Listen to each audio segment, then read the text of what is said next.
How to change font size in KineMaster is super simple, so watch the video till the end so you don't miss any of it.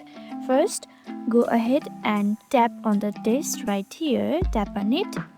Now once you tap on it, you will see several options right here. Scroll down, you can see many options from which you can edit your text. Like glow, shadow, you can edit your text from here. But if you want to change the font, go ahead, tap on this font right here, tap on it. Once you tap on it, you will get two options, recent and system. Go to system. Here you can see many fonts available. From here, choose whichever you would like this, and click on this tick. Let me choose the next one. Repeat the similar process and choose it from here.